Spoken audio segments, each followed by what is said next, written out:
G'day, I'm Jerry Gill.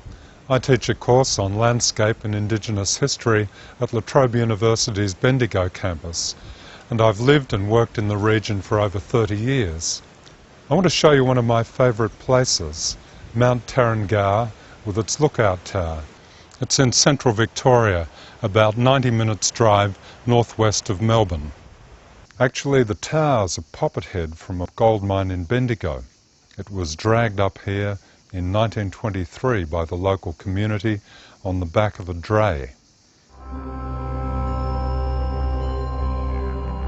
From here you get a spectacular 360-degree view of central Victoria, which allows you to understand the region's landscape and history.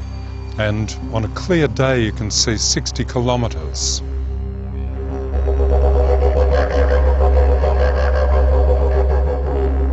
Tarrangower's an Aboriginal word, the name of an ancestral being who settled down here in the Dreamtime. The Jaara people had a story that the volcano we call Mount Franklin was a being called Lalgambuk. It fought with old Tarrangower and threw a handful of stones at him, which fell short of their target. The geology is the key to the region's landscape and history, and Mount Tarrangower is a fascinating place because on the west side it's granite, and on the east side it's sandstone.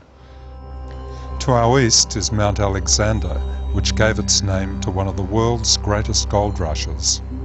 In the early 1850s, tens of thousands of people came from all over the world to find gold at Castlemaine and Bendigo. Hello, I'm Felix Cappy. I'm a local who is passionate about the history of the Mount Alexander Gold Rush. And this is where it all began, Specimen Gully. 4 kilometres from Castlemaine, and from here the gold rush spread 50 kilometres south and across to Maldon and Bendigo. Nowhere else in the world was gold won so quickly and easily from the surface than this goldfield.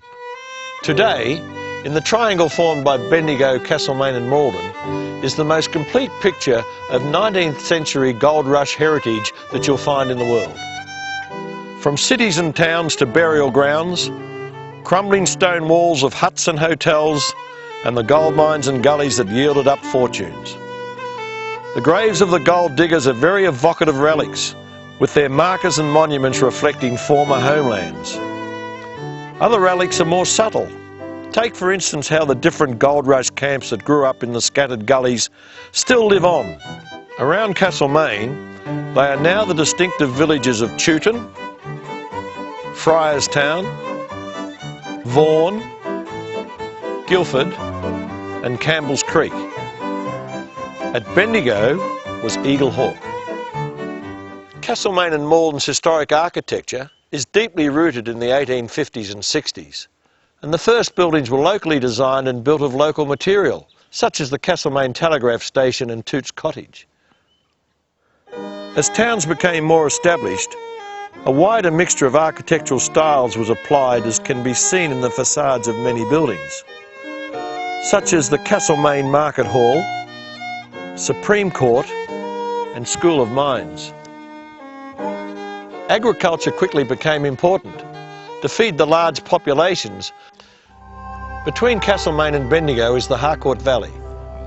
Its rich soils proved ideal for fruit growing, particularly apples and pears.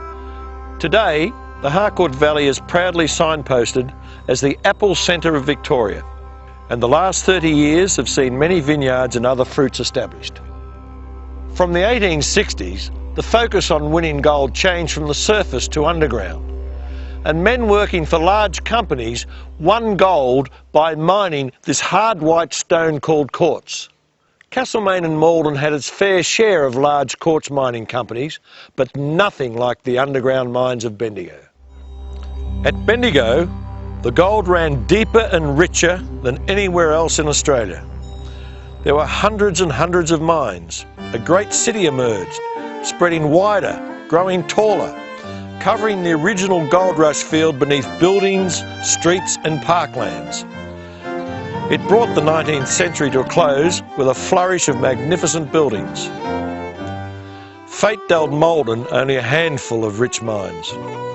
As a result, it was not subjected to much urban development, and so has retained much of its late 19th century form.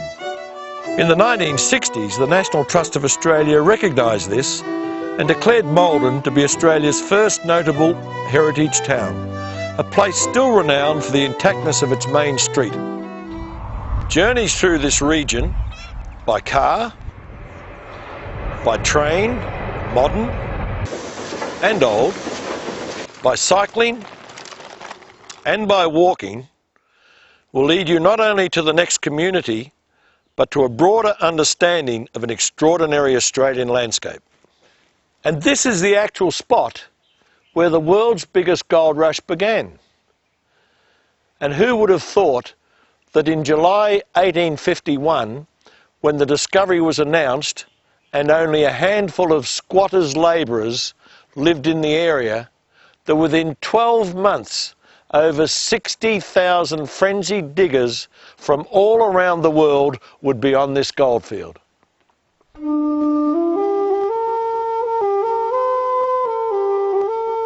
The Goldfields region is not only a great place to live, it's also a great place to visit. And I don't think you'd find many other places in Australia where you would encounter a people who are so passionate about their community, heritage and history.